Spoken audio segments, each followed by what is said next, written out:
Kırımlı hep birbirinden konuşkende bir kere de niyerlisin deyip soraydı da tamırlarımızı unutmamak için soraştıramız. Adam Kırımlı olgan son, özünü Kırımlı duygan son doğandan, dahasından endi vetan hasretligi bizim kanımıza sütle, ana sütüyle beraber sindirileydi. Sapşeni tas, duydum duymadım, çantam hazır olgan gibi bir kereden, bilmiyorum, can alevinin içimden hiçbir sual bile doğmadı. Gideceksin mi, gitmeyeceksin mi?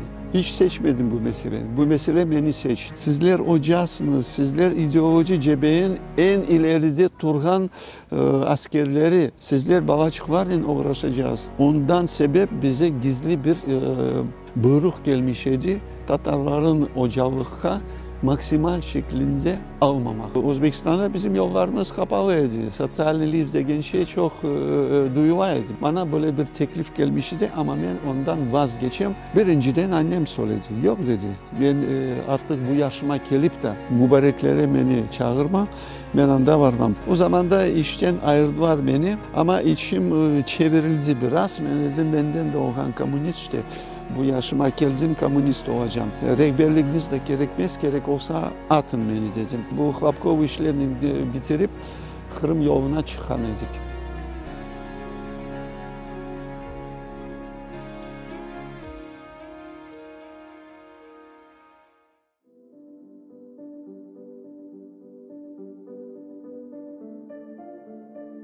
Hocalık zenatı her vakit en ahır zenatı dep sayılaydı. Ama şu anda hocalar halk arasında en böyle şanlı fahri insanlar dep sayıla. Hepimiz mektepte okugan birinci hocamızını mutlaka hatırlayımız.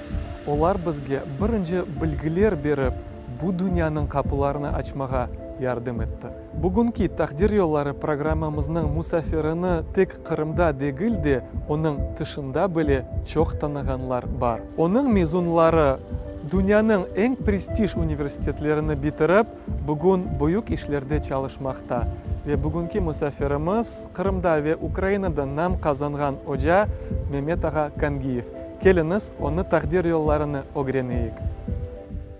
Selamun aleyküm Mehmet Hoca. Aleykümselam Setmir Bey. Çok memnunum sizden Takdir Yolları programması çerçevesinde suhbetleşmege ve bu programımızda er musafirimizge birinci bergen sualimiz bu Kırım bizim vatanımız, ana yurtumuz. Siz özünüz tamırlarınız Kırım'dan nereden? Evet, Kırımlı hep birbirinden konuşkende bir kere de niyerlisin deyip soraydı da. Bu da adetleşip kaldı.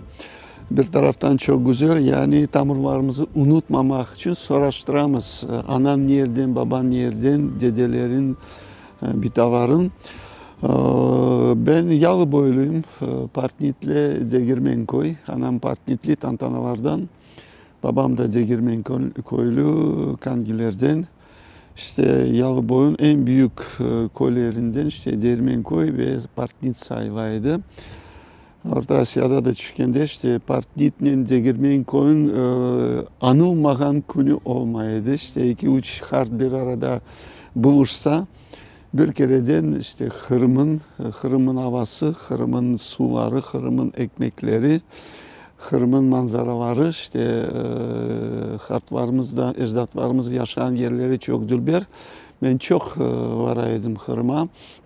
Vargan sayında Partnit Degirmenkoy mutlaka ziyaret eteydik. Partnit özü güzelliği ayıdak, deniz manzaraları, Degirmenkoy biraz 3 kilometre karşısında dağlara tırmanıp bakaydık işte suları, işte Degirmenkoy adı da bu çok numay su olgandan sebep orada Degirmenler de var idi. İşte tamırlarımız Kırım'ın yalı boyun. Anca bilgenime göre siz 56 senesinin balasısınız ve Orta Asya'da, Özbekistan'da doğdunuz. Balalığınız nasıl geçti? Neni hatırlaysınız o yılları? İşte o yılları sorasan Özbekistan, Samarkand aklımda ne içindir birçok akrandaşlarım olsun, dostlarım olsun.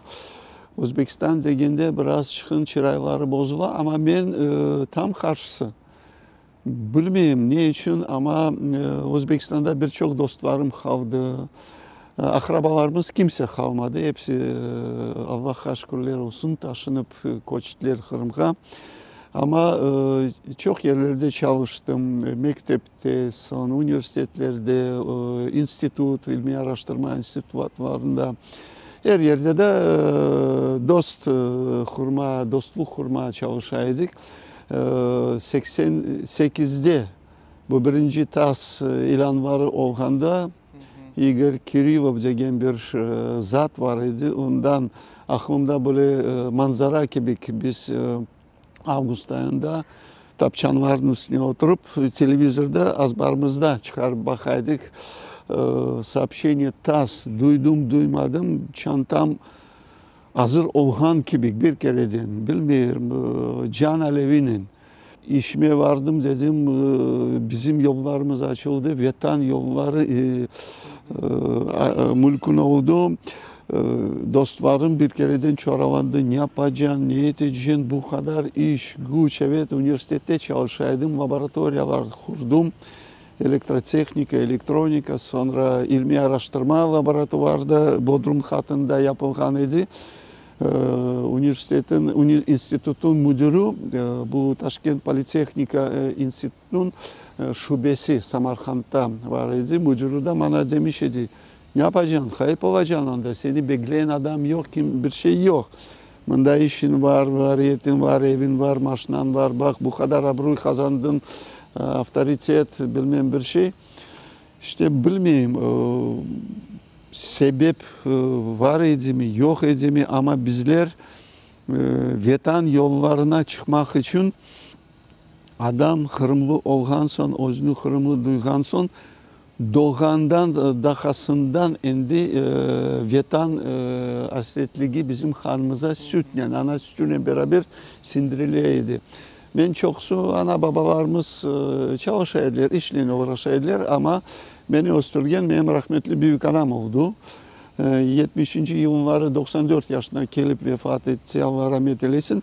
İşte onun elinde osup bu sürgünlüklerin zaten yaşı çok büyük olduğu için rahmetli Hart babam, Mehmet Hart babam ben onu korup olamadım. Çünkü 44 senesi Mayıs ayında Çust boşluklarına gelip düştüler. Anda da ilk 40 günü elak olmuş idi. Çünkü hastalıklardan evet, hastalık ve sıcağa uğradı. Yaşı bayağı büyük idi. Büyük anamdan 10 yaş büyük. Demek ki Orta Asya çıkınca yaşı indi 70'leri geçip 80'lere yakınlaşkan. Ama bir tilim ekmek kazanmak için mecbur ettirdiler. Yaşına bakmayıp pamuk tarlalarına varacaksın. Bu kadar metre geçip çapalacaksın. Son bekim ekmek parasını ya da ekmek payogunu vereydiler. İşte büyük anamın elinde de iki torunu onları bakmak için, büyütmek için, açlıktan ölmemek için böyle şeyler var idi. Onun için aytam ben bu atmosferde, bu havada yaşadım, büyüdüm ve vatan deginde Kırım, hep Kırım'la yaşaydık bizler. İşimize bakaydık, ailemizi kuraydık, balacıklarımızı östüreydik. Uğraşmak için çok iş var idi. Tatarlar en çok hobilerimiz neydi? Agarotle uğraşıp kuruculuk yapma. Bizde de bir agarot var idi, bir de kuruculuk yapaydım. O da bu hobi işte. Ama buna bakmasından gene de içimden hiçbir sual bile doğmadı. Gideceksin mi, gitmeyeceksin mi? Gitmezden de birkaç ayın içinde işte bu yazın sonuna kadar adamlar ayaklandı.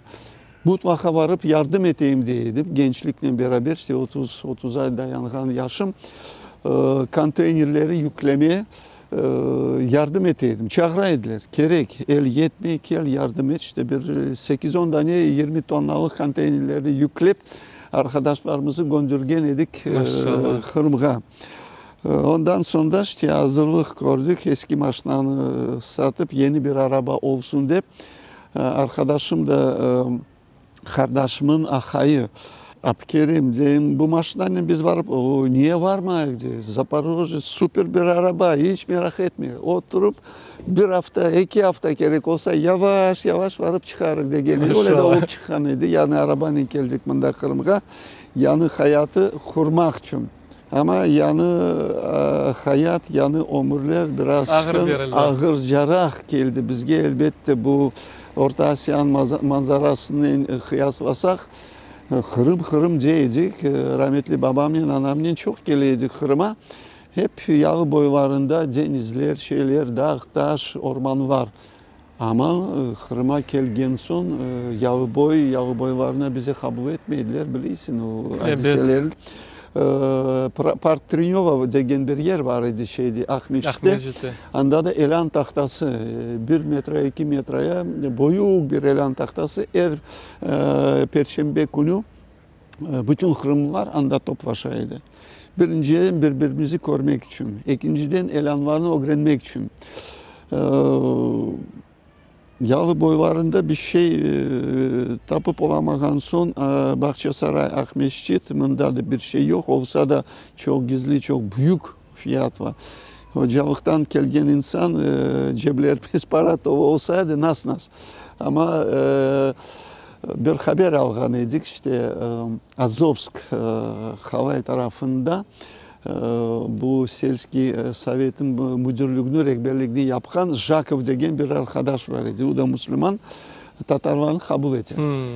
Koptuk gittik. Çastımıza da bu Havay kasabasında hanımın avası yaşaydı. Veterinerine 75 aklımda kaldı. Sağ olsun Allah rahmet eylesin. Kabul etmişydi bize işte bir ay iki kasabanın şeyini evden dolaşıp dama продаются нет deyip bütün nineler, babalar beni tanıydı son. Ben de Mayski degen Honşu koyunda bir mektep var idi. Şimdi bu mektep milli mektep oldu. Müdürlüğünü de dostumuz yapan Nariman Hoca. O milli mektebin müdürü. Ben de ona vardım rehberine. Ya учитель вот такие регалии. Ben böyle işler elimden geliyor. Çok güzel dedi. Periferiye az da olsa böyle öğretmen gelgenine kovandı. İki meseleyi çözseniz ben size işi alam dedi. Birinci ev alın, ikinci propiskanızı bakın dedi. No ev tam mektebin karşısında bir ev satılacak. Bu da gizli. Vardık, geliştik. Peyni bir kereden verdim. Jakov'a vardım. Все оформляйте dedi. Работа место жительства. Ben sizi propiskanızı, registrasyonunuzu, kayıt işlerini yardımcı olurum. Aradan 2-3 ay geçmişydi. İşte biz böyle evden dolaşkanımız. Anam da yaşı büyük. O da zavallı Allah rahmet eylesin hasebetlerin içinde. Ben bunda o anda bir telefonlaşmak için bu device var yok idi. Bir telefon açmak için ta merkeze varıp merkezden İsmail'a 1 saat, 1,5 saat beklep sıradan sen sıran gelgen son bağlanaydın. O da bağırıp çünkü alaka çok güzel değildi. Zavallı işte hasebetlerden sebep ağırlaşmış idi. Haber aldım, acele dediler, yetiştirdim. Cenazesini yaptırdık, kıldırdık.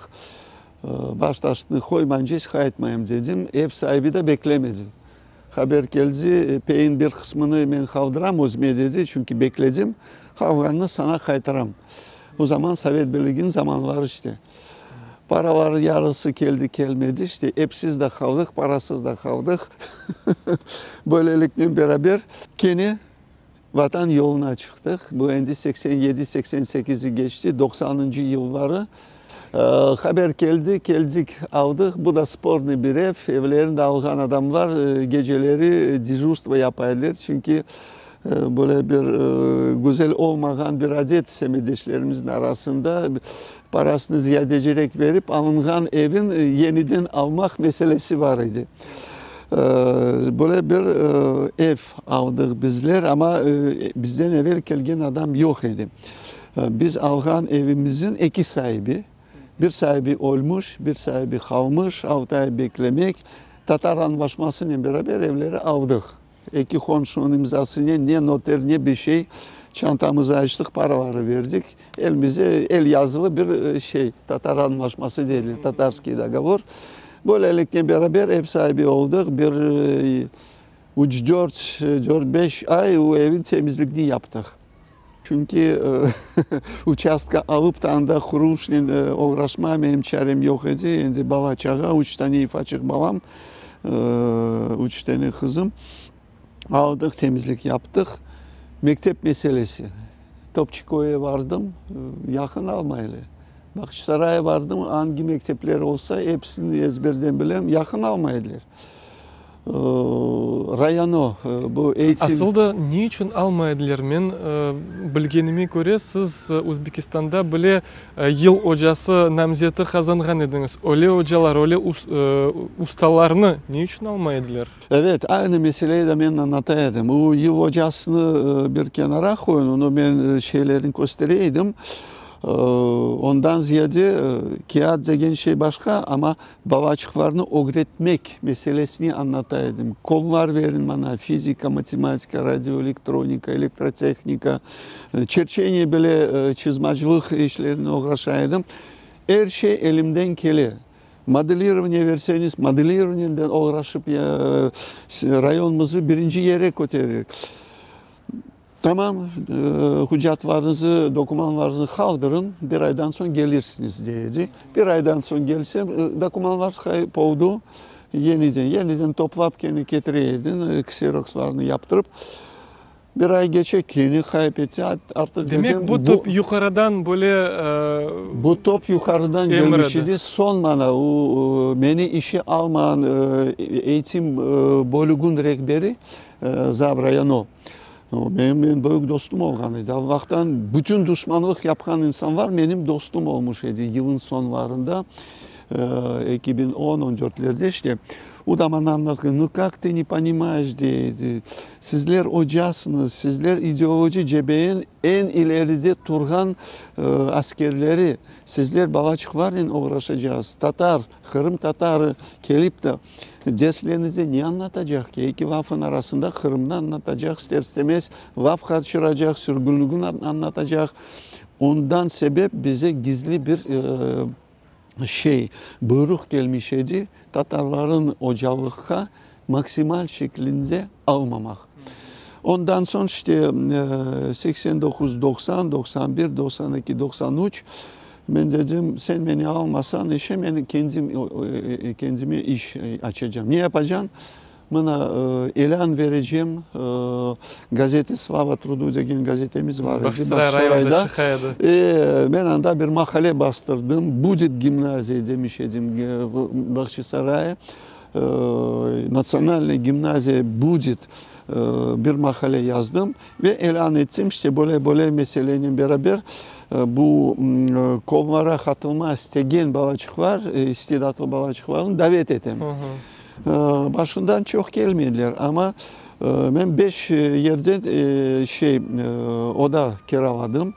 Bizim Topçukoy'un mektebinde o müdür oldu sağ olsun parasını da almadı. Sen tek bizim bağlarından uğraş dedi. Ben göreyim dedi. Sen gözlerinden belli ki sen bu işi çok seviyorsun deyip son benim arkamdan varıp kolhoz müdürüyle beraber, rehberiyle beraber reisi, o da oldu sağ olsun.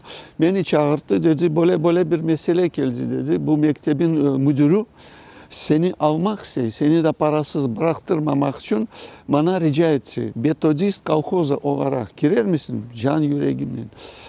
Sana ne gerek? Ben dedim odaları müdür verecek dedi. Senin kitapların şeylerin bir şey yok dedim.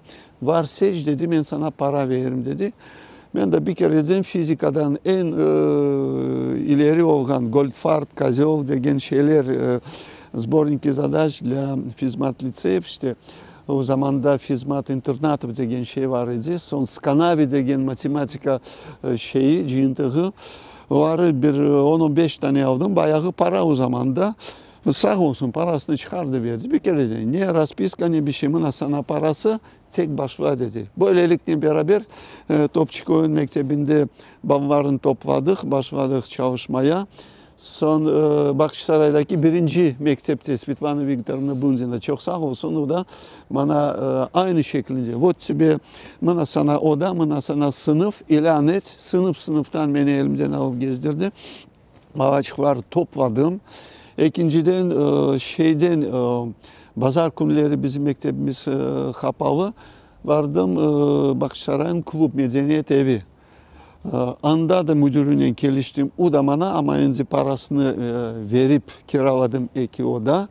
Kütüphanesinde bir yer ayarlamış ediler. Sonra da stansiya Юных Техников, genç tekniklerin stansiyonunda onun müdürü de alevlendi. Can yüreğinden buyur dedi, başla dedi, tek başla. Bir de Eskişehir'de ikinci mektep var idi. Anda da vardım ama herkes beni tanıyor. Tamam dedi, sen bu işin başına çıktın mı dedi. Ben dedim parasını tapamasan bedava çalışacağım dedi. Tek babacıklarını tapın bana, ben çalışacağım onlarla beraber. Böylelikle beraber bir 100'den ziyade talebe topladım bir ayın içinde. Ve başladık Havva'nın yardımıyla işte 90, 91, 92 seneleri. Bu rahatlık gün dersleri de mi? Derslerden sonra akşamları, mesela Topçuk Oyun ve birinci mektebin babacıkları akşamları çalışıyordu. Stansiya Юных Техников Dom Kültürü Medeniyet Evi'nde sabahtan akşama kadar grup arkasından grup geliyordular. O vardı çalışıyorduk bizler. İşte 2-3 yıl geçken son benim mekteplerimi bitirgen babacıklar üniversiteleri serbest kazanıp başladılar. O da sadece Kırım'da değil, Moskva, Sankt Petersburg. Çünkü ben o yılları bu zaoçni fizmat internatlar degen şkolalar var idi, mektepler var idi. Onu da Moskva, Peterburg'a varıp o zamandaki Leningrad, bu Moskovski İnженерно-Fizический İnstitut çok ileri. Moskovski Fiziko-Tekniski İnstitut, Kapitsa Sergey Petrovich bu işlerin başında duraydı. Moskovski İnstitut Stali Splavov, MISIS degen şey. Sankt Peterburg Gasudarственный Üniversitet. O zamanlardan beri daha Orta Asya'da çalışkanda ben anda varıp, onlarla anlaşma kurup, zaoçni mekteplerin şubelerini Samarkand Süperfosfatlı kasabasında 54. ve 16. mektebinde şubelerini yaptırgan idim. Po dogovoru. İşte o Orta Asya zamanlarından beri o zamanda önce birkaç yüz talebem elimden çıkan idi. İşte benim bağlarım var idi ve bununla beraber yeni anlaşmaları yaptırgan son bu zaoçni fizmat mekteplerin şeyleri yaptırmış idim ve babacıklar öğrenim başladı. İstekle, heveslikle beraber. Aynı zamanda üniversite hazırlığı koydular fizika, matematika branşlarından. İşte aytacağım 92-93'e geçkende bu Milli Eğitim Rehberi müdürü, adını söylemeyeyim, gereği yok, çağırttı beni. Ertesi günü ben sana iş taptım dedi. Artık ben dedim ya ne oldu? Siz değiştirdiniz mi bana karşı bakışlarınızı? Tamam dedi. Senin namın önce yayıldı dedi. Bize böyle hocayı kaçırmamak için Simferopol'e çıkıp gitsen ne yapacağımız dedi. Ben sana Topçuk Oyun Mektebi'nde bir müdürlük yardımcılığını teklif edeceğim dedi. O kanat varım üstü bir kereden. Anda da başladık çalışma. Aradan bir yarım yıl geçken son gene beni çağırdı. Dedi yarın sabah 7'de gelirsin. Bir koya varacak. Ne oldu? Hayırdır? Orada bir meraklı insanlarla konuşturacağım, tanış ettireceğim dedi. Her bir insanın ömründe öyle gün geliyor ki o geleceğini kurmak için bir zanaat seçmek vakti geliyor.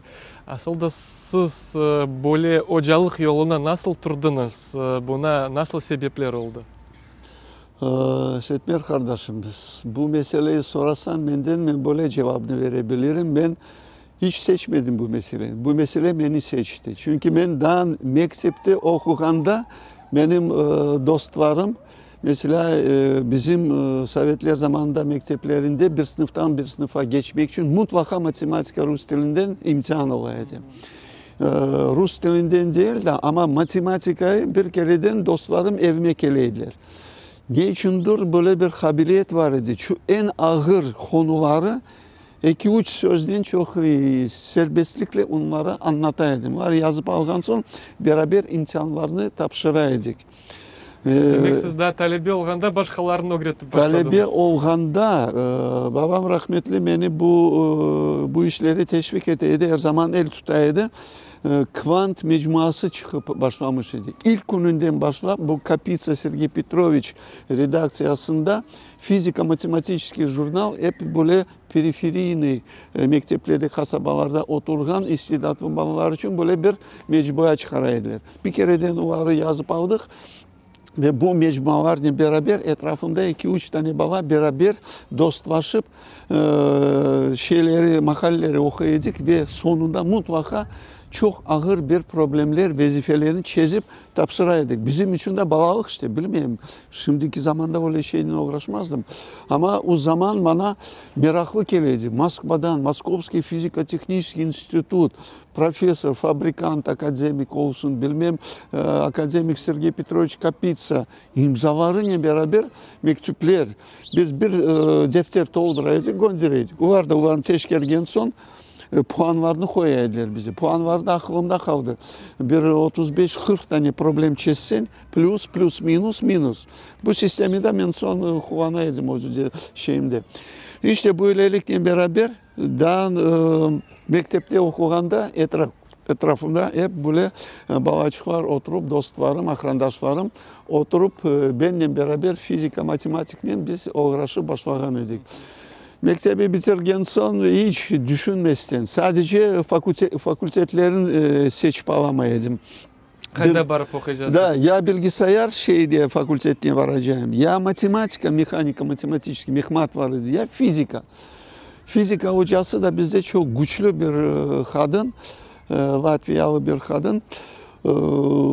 Bütün eksperimentleri bize mutlaka gösterirdi. Böylelikle beraber bizim içimizde, gönlümüzde bu aveslik o zamanlarından aşılanmış idi ve doğmuş idi. Eksperimentleri yapmaya çok severdim. Bir показательный eksperiment, bir de laboratuvarlı eksperimentleri yapardı. Bir de haftada bir gün mahsus bizleri 7-8 baba toplap bu fizika koluna çağırtıp bizlere fiz praktikum yaptıraydı. Böylelikle beraber artık ben dedim olsun fiz fakka gireceğim dedim. Bir kere dedim, bir imtihanla geçtik gittik, 5'ten verip medalistleri o zaman bayağı bir yenillik var idi. Ama o zaman da mesela ben duyaydım, benim arkadaşlarım, sınıfdaşlarım hukuk desen, hukuk fakültesine yol kapalıydı. Tarih desen, tarih fakültelerinde de çok almaydılar. Çok sınırlı olaydı, çok ağırlıkla beraber. Ama ben de tarih ve hukuk şeylerin çok hevesligim olmadan için... Demek humanitarya değilsin böyle? Yok, ben tamamıyla естественник, da, texnar degende fizika dedim, fizikaya da vardım. Dostlarım Peterburg, Moskva'ya gitseydim, anda da gireceğim. Ama babamın yaşı büyük, benim poslevoyenli, benim ağalarım ve ablam dovayenli, Cekten Ogne, onlar sürgünlük görgen insanlar. Eksi de 80'i geçip rahmetli oldular, bir ağam kaldı. Ben tek bir baba, poslevoyenli. Babam da dedi, oğlum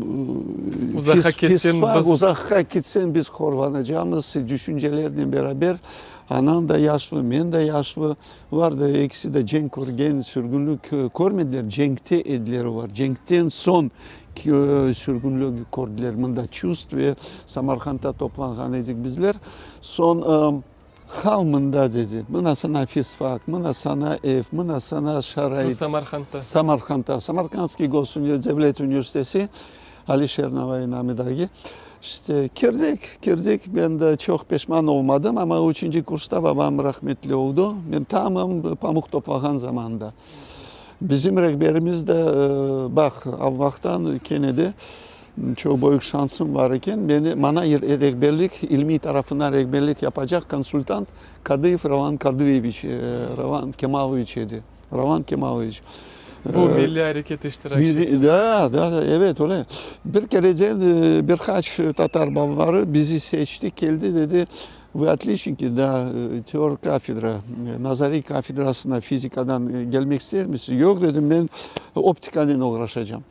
Bak dedi, optika, onu gerek, bunu gerek, fotona varacaksın, şeye varacaksın, detal toplayacaksın, para tökeceksin, bir şeyi yapacaksın, o da çalışmasan yapacaksın ama da kafanı yor, işlerin yap. Ravan Kimaliç kim istesen şey yeter, hevesliğini duydurur. Bir kereden beni aldı. Ondan da pişman olmadan onun elinde bir yıl çalıştık. Bir yıl 80. senesi de üniversiteyi bitirgen son bile onunla beraber edik ama 80. senesi beni çağırdı dedi, beni alacaklar dedi. Bana haber geldi. Sen hazır ol, bir de ilmi makale yazdık. Benim adımı, ben kendi adımı çizerim dedi. Seni kaldırırım. Yok dedim, Ravan Kimaliç gereği yok. Yok dedi, sana problemler çıkacak. Öylelikle beraber makale gitti. Zavallı da tam Moskva Olimpiyatı başından bütün bu disidentleri temizlediler Sovyetler Birliği boyuncasına. Asıl da siz aytkanınız gibi ve başkalarından da yaşattım. Uzbekistan'da Kırım Tatarlarga böyle ilim almağa, bilgi almağa, zanaat sahibi olmağa öyle yollar verilmeydi. Bunun sebebi neydi sizce? Bunun sebepleri az buçuk sebepler çok ama en büyük, en birinci sebep bu Kırım Türklerini, Kırımlılarga yol çok açmamak, yükseklere götürmemek. Çünkü benimce o zamanda 60. 70. seneleri milli hareketlerin en kaynahan vakitleri başlamış idi ve 80. seneleri zirve noktasına gelmiş idi. Aklımda kaldı evlerimize gelip imza toplamak, para işte Moskva şeylerde gitken insanlara, heyetlere para toplanaydı, imzalar verileydi, müracaatlar imzalanaydı. Sonra sık millet bizim yaşayan kasabamızda Kırım Tatarları bu klub degen bir yer medeniyete ve büyük bir meydanda binlerce insan toplanıp adamlar gelip söze çıkardılar. Şefkatçı konsul Ayşe Seyit Muratova endi o zamanda Amerika'da idi. O da ağamla beraber bir sınıftaş. Bir sınıfta o da Superfosfatlı kasabasından. Onu çok böyle Kırım'a gelgen son tanış olduk. Ama Şefika konsul keli bayağı milletleri kotere edilir orada. Bizler de onları Reşat Ağa Cemilov keliydi, onları dinleyecek. Son Reşat Kencev şimdi şeyde o da bayağı alevli tarihçi olup bu işlere girişeydi. Elbette de Ravan Kimaliç Kadıyev da. Bu biraz çıkın başka yoldan gideydi. Ama gene de hareketçi, çok alevli, çok aktif şeklinde faal iştirakçısıydı. Bizler o zamanda ben size anlatayım. Ben üniversiteyi bitirgen son bizim gençlerimizin yollarını kapataydılar. Ben bile bunu duydum. Çünkü, nasıl duyulaydı bu? Bu üniversite mezunlarına diplom vermeme meselesi çıkmıştı ortaya. Beni de mecburi etip bu Taşkent Politeknika Üniversitesi'nden mübarek şeyine orada bu Taşpey'in bir şubesi açılacaktı. Bu açılış işlerini beni iştirakçı yaptırıp oraya 2 sezon göndermiş ediler. Ekşer 3 ay. Ben oraya varıp işte hem baba kabul edecek talebe abituriyentlerin bu giriş imkanlarına katılacak. Son rahmetli oldu bu mübarek şeyin Raykom Parti birinci rehberi, birinci sekreteri Tatar adamı Seyit Halil Ağa, Allah rahmet eylesin. Sen bunda kalacaksın dedi. Bak ben sana yok bir şey yok, düşünüp bak dedi.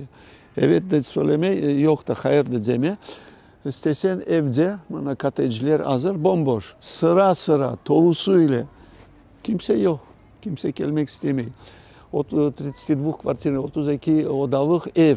İstesen bana 5 oda, birinci, ikinci, üçüncü. Bunlar da boş dura. Bunlar sizler için yapılgan. Bu Taşpi mübarek filialı açılacak. Bize rehberler gerek olacak dedi. Benim içimde bir kereden şüpheler doğdu. Ben dedim galiba bir politika alıp başlandı. Eve kayıttım anama dedim bak anam dedim böyle mesele sen bilirsin oğlum dedi. Ben o mübarekleri karşı boşluklarını geçtim dedi. Sen Pindinski yazmadan haberin var mı dedi. Cenk Tenson orada da çalıştı. Pindinska'yı yazma dedi. Bu öyle bir zivrisinekler var dedi. Çakhanson büyük bir yara açıyor. O yaralar da aylarcasına kapanmıyor dedi. Birinciden ona uğrarsın. İkinciden dedi oradaki zavod gazı seri dedi. Biz kuraydık o ara. Sen biliyor musun nedir o dedi. O adamın içini, vücudunu, bağrını zehirleyip kaybedecek. Ben de kuraydım. Lisihboz dediler. Böyle yerlerin üstünden yayılıp sapsarı şeklinde tütünler.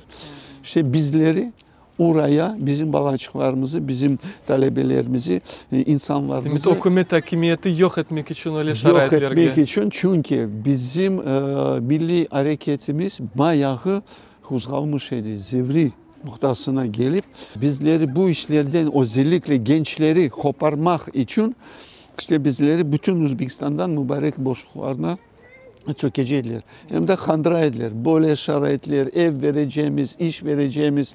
Ben biliyorum ki orada Glavkaşı stroy açılmış idi. Aslında o vakitleri Kırım Tatarları vatana kayıtmayık da deyip mübarekte böyle avtonomiya gibi bir şey Avtonomiya degen laflar da var. Laflar da ortaya çıkmış idi. Hatta bizim en ziyalı insanlarımız ellerinden bayağı birçok işler gelgen hareketçan insanlarımızı oraya gönderip bu Glavkaşı stroyda büyük şeyleri verip işleri yerleştirip rehberlik yaptıraydılar. Demek böyle şekilde Kırım'dan soğutmak için adamlarını. Kırım'dan soğutmak için, Özbekistan merkezi şehirlerinden uzaklaştırmak için, üçüncüden Kırım Tatarlarına rezervasyon böyle bir yerleri toplamak için çünkü bir yerde toplu olganda onları baş etmek çok engel. Bu gizli teşkilat var. O zamanlardan beri biz gizli teşkilat diye üç harflere. Bunlar bizimle çok uğraşıyorlar. Ve bizleri bu işlerden koparmak için böyle bir rezervasyon, getto degen şey var idi. Atıp oraya yerleştirecekler. Ama şubelerin içinde bir taraftan gençlik var da bir ambitsiya degen şey var. Seni ayrı bir enstitünün rehberliğine seni koyacaklar. Sana bir kereden ev verecekler. Büyük bir maaş verecekler. Bu bir taraftan. Ama ikinci taraftan milletimiz var, ailemiz var, bala çağamız var. Bir de içten büyük bir şubeler. Birinciden annem söyledi. Yok dedi. Ben artık bu yaşıma gelip de mübareklere beni çağırma, ben anda varmam. Tamam anam dedim. Ben sadece senin fikrin bileceğim. Bana böyle bir teklif gelmişti ama ben ondan vazgeçeyim. Onun haberini de etmiştik. Ondan sonra işte bizi de biraz çıkın şey ettiler, gözden çıkardılar. Baskılar da başladı. 87 seneleri gelgen son işte bu Demek ki bir nasılda altın bayarlar vaat etmeselerde halk menfaatları, duyguları üstünlük edi. Kullanarak bunları gençlikte bir ne var işte bir intıluf var, bir böyle ambitsiyaları çok yüksek olan gençlerimiz. Çünkü Özbekistan'da bizim yollarımız kapalıydı. Sosyal liv degen şey çok duyulaydı bir kereden. Az buçuk başın kötersen bir kereden kesip ataydılar. Yükseklere çıkıp olamaydın. Ya da yükseklere çıktın mı demek bizim halkın arasında halkımızı aldatmak çok zor. Yükseklere çıktın mı demek ki bir yerlerde bir işançların gösterdin, bir daha işbirliğine geliştin ve bunlarla beraber işte bunu yapmasan senin yolların kapalıydı. İkinciden de bu Komünist Partiyası vardı olmayacak şey. Ona girmesen seni rehberlikte çok tutmaydılar. Ben o zamanlarda işte 80'lerin başında bu mekanik masterlik son müdürlüğe geçmiş idim. Bir kereden bana şart koydular. Bak dediler sen burada rehber olarak çalışıyorsun Ama Partiyada partiya yok. üyeliği sende yok. Ben dedim ben isteğim de yok anda girmeye. Ben naşça olmasa işinden alıp kaldırma meselesi var dedi. Sen güzel çalışasın işte Stroytres USSES-2 degen sel elektrostroy testinde biz Araphanada büyük bir ustahaneler var. Anda rehber çalışaydım. Bunun yardımcılığını yapkanda Tatar arkadaşımız gemici aileden sağmında Kırım'da bir de rahmetli oldu. Anda çalışaydı bir akrabamız. Dedi ister istemez gireceğim dedi. Çünkü seni yaşatmaz mında dedi.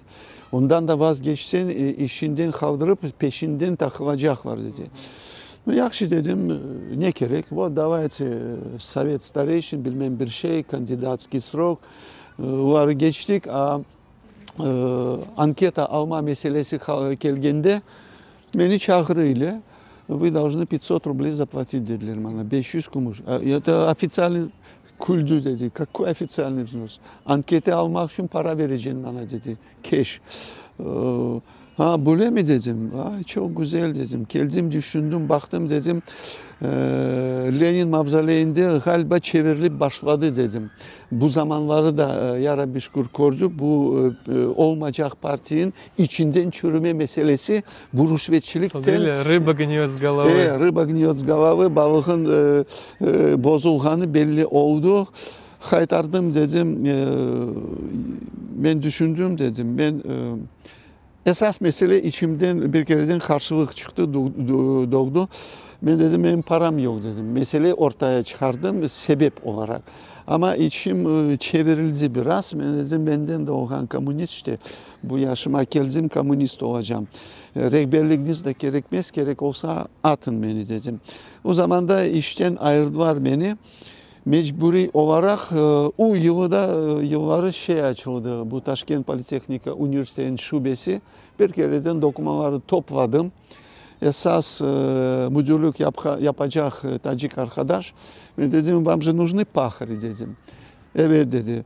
Size sadık olan insan gerek mi? Gerek dedi. Bak benim arkamda kimse yok. Mahnatı vapı ne dedim ben de. Ama ben çalışma bilgen ve çalışmayı sevgen bir insan. Ben bileyim dedi Tatarların ne olduğunu, çalışkan soyları kafası olduğunu ben bileyim dedi. Tamam avam sediyor с испытательным сроком. Öylelikle beraber işte bir kereden o şubeye girdik. Bir yıl bana hazırlık bölümünün dekanı olursun teşkil edeceğim dedi. O da gece gündüz, geceleri gündüz yapıp işte bu hazırlık bölümünü kurduk. Все dedi, sen kendini ispatladın. O тебе kafedra fiziki. Geçersin oraya ama anda da çalışmak için birinci Uzbekçe derslere gireceksin dedi. Leksiya, o da orta mektep değil. Yukarı Ali yurdu. İkinciden 2 tane laboratuvar kuracaksın dedi. Elektrotehnika ve radyoelektronika. Bunu ben yaparım dedi.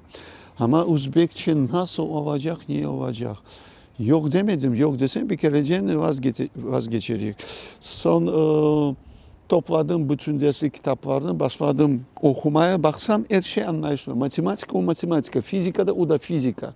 Aynısı, formüller aynısı. Sadece bağlama kelimeleri o zamandan işte bu 80. yılların başında anladığım bilingual okuma sistemi benim başımda o zaman doğmuş idi. Niye için sorarsan? Demek bilingual bu iki tilde oku parma meselesi. Çok meraklandım. Geceleri o Uzbekçe yazgan kitapları Rusça'ya çevirip öğrenip tercümelerin terminolojisi, lügatlarını yazaydım özüme. Onları ezberleyip leksiya, seminer derslerini ya da laboratuvar derslerini gireydim. Uzbek talebeleri de başta beni kuleydiler. Böyle kulüp biraz mıskıla, biraz çekinip çünkü ben üç Uzbek sözün arasında 2 tanesi Tatar cevap konuşaydım ama aması var. Dersleri yüksek seviyede anlattım, başladım. Sessiye geldi, başladılar soruşturma. Mehmet Hoca rüşveti ne kadar zaçıyor? İmtihan. Ben de dedim arkadaşlar bu meseleyle ben bulaşmam. İşte bu iki mesele bir kereden bu kulümseme, mıskılama meselesini kesti. Çünkü birinciden bilgi alıp başladılar, öğreni başladılar. Böyle formalite şeklinde dersler alıp varılmaydı. Temelini anlatıp böylelikle ben başkacasına ders anlatıp olamadım. Benim için çok meraklıydı. Nasıl olur da? Peygamberimiz de aleyhissalatü vesselam aytkanı ki bir işini yapacak olsanız en güzel şekilde yapınız. En güzel degen. taraftan yapın da kendinizi sevdirin. Ama sevdirmek için değil. Bu içimden gelgen bir istek, bir ünlü var idi. İkinciden de Mehmet Hoca bu imtihanlardan bir şey almayaydı. Bu meseleyi duygan üniversitenin şubenin müdürü beni 7-8 yıl ben orada çalıştım Kırım'a göçmesinden. Bütün üniversitenin pamuk mevsimi geldiğinde 100 gün biz pamuğa gidecek. 100 gün. İlim adamı pamukçuyum. Pamukçuydik. Ben başta Ceyhan'da ellerim patlap gideydi üniversite talebesi olganda. Amamında demiş idi, bu iş главным buğaltırım, baş muhasebecilik yapacaksın demiş. İsmini söylemiyorum. Ben dedim beyefendi, ben muhasebecilikten tecrübem de yok. Sen matematik evet saymayabilirsin ya, para saymayabilirsin. Para o para. Meraklı mantık. Evet. Sen baş muhasebeci olacaksın dedi. İstemesen işim var dedi. Çünkü bizler böyle na птичьих правах huş hukuku. Son ister istemez kabul ettik bu meseleyi. Aklımda kaldı. Payşamba kasabasında bu Çarkın taraflarında o tarafa gitkendik bizler. Kolhoz rehberi reisi Şarof Raşidoviç'in tohası yani emcesi ola deyip haber almış idik. Şaştım. Oho anda Taşkent'te olman her şey anda var idi. Bir Şarof Raşidoviç'e gelgen kabul etme odası inanırsın. Ona 30 boyuk bir salon, ortada da ona 11 ne? 5'e 11 masa doldurulaydı. Tamamıyla. Onun elin uzanmıyor ama doluydu. Aklımda kaldı. Sağ olsun reis. Ne demişti? Mesela paramız yok, dam kazanmadık. Bana avans gerek dedim. Ballarını aşatacağımız para ver bana. Ben baş muhasebeci. Kaç para gerek dedim. Ben dedim bu en azından 500 ruble para. Bir gecelik, bir günlük aşımızı, suyumuzu alayık da sonra kazanı başlasak onun hesabından bana versin. Açtı şeyini, çelik dolabını, çıkardı 5000 ruble bana verdi. Erkun bana gelme dedi birinciden.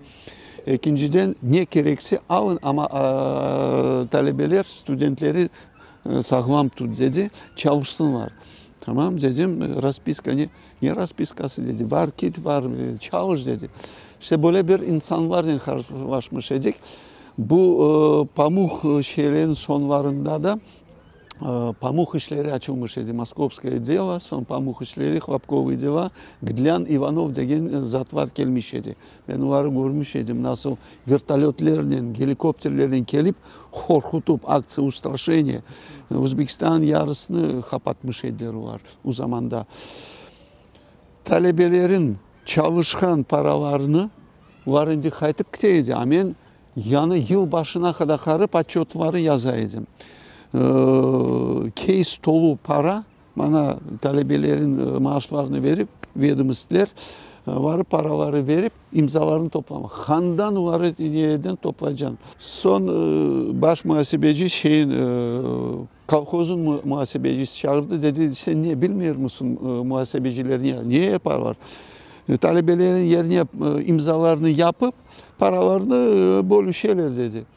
Ne dedim bilirsin ben bunu yapamam dedim. Adamın hakkına aşamak adamın hakkına girmek Allah saklasın. Geldim müdürümüze aytam, üniversite müdürüne. Böyle mesele o gülmeye başladı.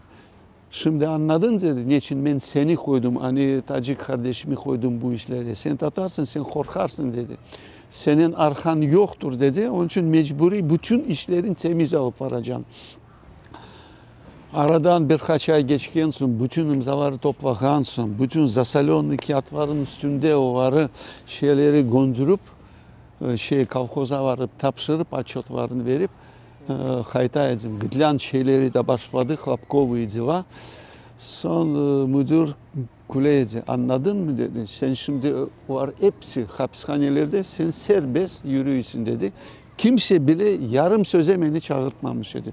İşte böylelikle beraber biz bu Hlapkov işlerini bitirip Kırım yoluna çıkanıydık.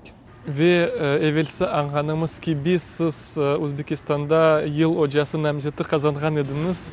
Bu da neden bağlıydı? Bu da bizim isteğimiz, hevesligimiz, bizim sevgen branşımız. Matematikadan dersler vereydim. O yılı da bu size anlatayım. Ben mektep işlerini, hocalığını hiçbir gün bırakmamış idim. Gece mektebinde çalışaydım. 16. ve 54. mektepte ders vereydim. Üniversitede de çalışıp yetiştireydim. Maşına var andamında fırlap yürüyeydik. Sonra o yılı yeni bir alet. Şimdiki terminolojisiyle beraber device diyoruz, gadget diyoruz. O zaman o sözler, kelimeler bile yok edildi vakıtta. Tepegöz diyoruz. Новейший системы, проектная система, projektör, diaprojektör. O dedim, müdürden parayı aldık, vardık aldık, fizik laboratuvarında çalışaydım. Yerleştirdim, okudum, öğrendim. Böyle plyonka şeklinde bütün şeyleri özel bir flamaster yazmak için kalemçikler. Bunları mülkün derslerini renkli şeklinde, plakatlar çizmek yok, bir şey yok. Bir kereden gecesi oturup bunları yapaydım. Babacıklar da meraklanıp balların hevesliğini götürmek için. Bir kereden onlara da yaptıraydım, özüm de yapaydım. Son yılın Ekim ayında, Oktyabır'da hocalar yarışması, konkurs учителей, на учителя года. Müdür çağırır dedi, ben bileyim dedi, sen böyle işlerin abesi oğlanını bazı bir şeyler anlat, sen üniversitede de çalışasın, oraya varıp mektebimizi temsil edeceksin. No, tamam dedim, aldım bir ayın içinde bir matematika, Tsiolkovski author, 7. sınıfın şeyini, bir kitabını bu rulo şeklinde projektörünün flamaster yardımlarının derslerini yaptım. Onu da bu gadgetleri öğrendim kullanmaya. İkinciden de ondan öncesi yazı Donetsk'te Şatalov, Viktor Şatalov dünyada meşhur bir matematikçi var idi. Yeni sistem oluşturmuş idi. Это метод опорных сигналов. Çok meraklandım. O aporlu signalları da öğrendim. Onun leksiyalarına da varıp katıldım. Gördüm, tanış olduk, geldim. Aporlu signal sisteminde bu gadgetleri kullanma şeyini, makalesini yazdım. Bunun da gittim hocalar yarışmasına. Областной, городской geçti, rayonlu geçti, bu önde областной. Samarkand şehrinde. 3 günde işte. Birinci günü bizi testlere benzeri bir şeylerden geçirdiler. İkinci konu prezentasyon, üçüncü konu, ikinci konu sınıf verip ders anlattırdılar. Açık ders. Hocalar da gelip seni kenarçıktan dinleyelim. Benim hocam böyle mektepten mahsus gelip benim dersime gelmiş idi. Üçüncü konu da prezentasyon. Prezentasyaya bir başladım, getirdik o diaprojektörlerini. Kimsede bir şey yok. Mende diaprojektör, ekran var, mahsus şey etsek. Yarıklarını söndürdük. Progresif hocaydınız. Bir başladım.